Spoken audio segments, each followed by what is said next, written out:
Health news మీకోసం.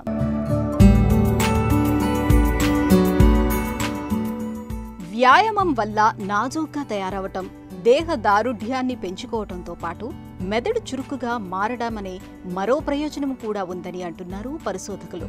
ఈ విషయం అమెరికాలోని న్యూజెర్సీలో ఉన్న రట్గర్స్ యూనివర్సిటీ శాస్త్రవేత్తల పరిశోధనలో వెల్లడైంది. అధ్యయనంలో తేలిన ఫలితాలు ఇలా ఉన్నాయి.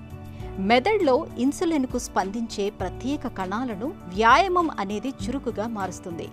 ఇన్సులిన్ అనేది రక్తంలో చక్కెర స్థాయిని నియంత్రించడమే కాదు, జ్ఞాపక శక్తి, దృష్టి, గణన, నేర్చుకునే సామర్థ్యాల్ని మెరుగుపరుస్తుంది. మెదడును ఆరోగ్యంగా ఉంచడంలో కీలక పాత్ర పోషిస్తుంది. ఇన్సులిన్ సరిపడా లభించకపోతే మెదడు కణాలు బలహీనమవుతాయి. ఇది అల్జీమర్స్ వంటి మతిమరుపు వ్యాధులకు దారితీస్తుంది.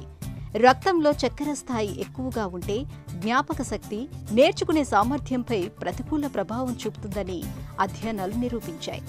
తరచూ వ్యాయామముతో మతిమరుపు వంటివి రాకుండా కాపాడే అవకాశాలు ఉంటాయి. ఇన్సులిన్ను మరింత సమర్థంగా పనిచేసేలా చూడటం ద్వారా మెదడు కణాలు దెబ్బతినడాన్ని అడ్డుకోవచ్చు. పరిశోధనలో గమనించినప్పుడు వ్యాయామం తర్వాత మెదడులో చిన్న కణాలు ఇన్సులిన్ను ప్రభావితం చేసే ప్రోటీన్లను ఎక్కువగా విడుదల చేశాయి. యాక్ట్ అనే ముఖ్య ప్రోటీన్ స్థాయి పెరిగింది. ఇది మెదడు ఇన్సులిన్ను మరింత సమర్థంగా ఉపయోగించుకునేలా ఇన్సులిన్ సెన్సిటివిటీని మారుస్తుంది. అలాగే వ్యాయామం, ఇన్సులిన్ సంబంధిత చికిత్సలను కలిపి ప్రయోగించడం ద్వారా మతిమరుపు వంటి సమస్యలను నివారించవచ్చని పరిశోధకులు భావిస్తున్నారు. ఈ అధ్యయనం ఆధారంగా మెదడు ఆరోగ్యాన్ని మెరుగుపరిచే కొత్త చికిత్సలకు మార్గాలు లభిస్తాయని శాస్త్రవేత్తలు ఆశిస్తున్నారు.